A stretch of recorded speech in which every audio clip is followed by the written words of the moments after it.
Hello, I'm Ken Fogg, and this is NewsNet Baton Rouge.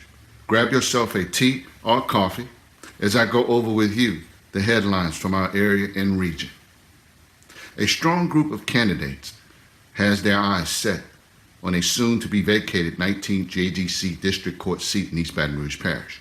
Judge Todd Hernandez will be retiring at the end of March of this year, and this will require a special election to fill his vacant judicial seat.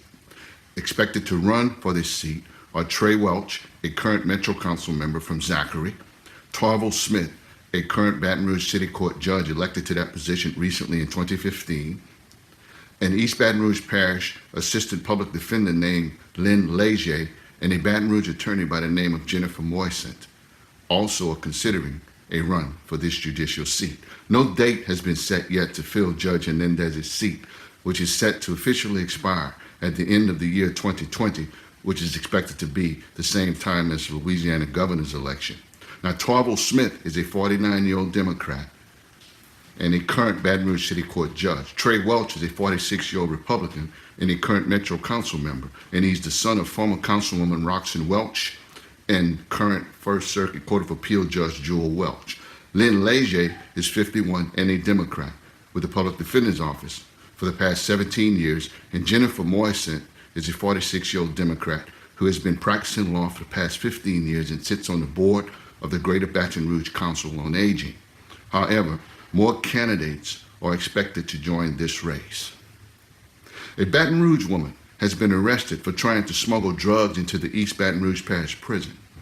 Brittany Fitzgerald, a 28-year-old from 3427 Lanier Drive in Baton Rouge, has been accused of possession with intent to distribute heroin, crystal meth, and Suboxone after deputies caught her in the parking lot with the drugs on Friday past. Deputies had intercepted a call between an inmate and Ms. Fitzgerald discussing the delivery of the drugs. Ms. Fitzgerald told the deputies that the inmate asked her to throw the drugs over the prison fence, which was the plan, but she was caught. Ms. Fitzgerald faces several counts of possession of drugs and drug paraphernalia and introducing contraband into a penal institution. The Addis Police Department has ID'd the victim in a Louisiana Highway 1 pileup crash, and the driver, who's at fault, faces a negligent homicide count.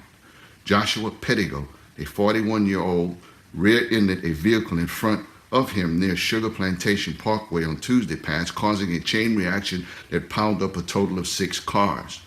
Winston Collier, a 77-year-old of Addis, Louisiana, was in one of the vehicles and was unfortunately killed, according to Police Chief Anderson. Joshua Pettigo of 2701 Emily Drive in Port Allen and another driver was involved in the wreck and were hospitalized, but both had been released from the hospital. However, an arrest warrant was served on Mr. Pettigo while he was hospitalized in Baton Rouge, and he has been booked on a criminal charge of negligent homicide in West Baton Rouge Parish. A blood sample was drawn from Mr. Pettigo, and depending upon the test results, he may have to face additional charges. The investigation continues.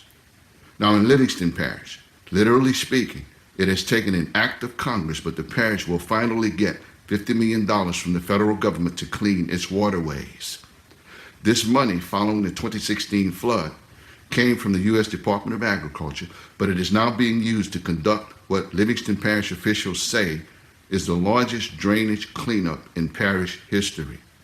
Livingston Parish officials say they can clean and snag storm-related debris from more than 300 miles of rivers, creeks, and canals across the parish, coupled with regional flood prevention efforts to significantly improve drainage in the parish of Livingston.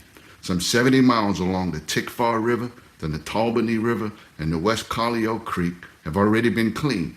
The parish has hired the engineering firm of Alvin Fairburn and Associates to examine many of the waterways in advance of this project and has invited drainage districts to submit the ones that they have had trouble with tackling themselves. These have been your local headlines.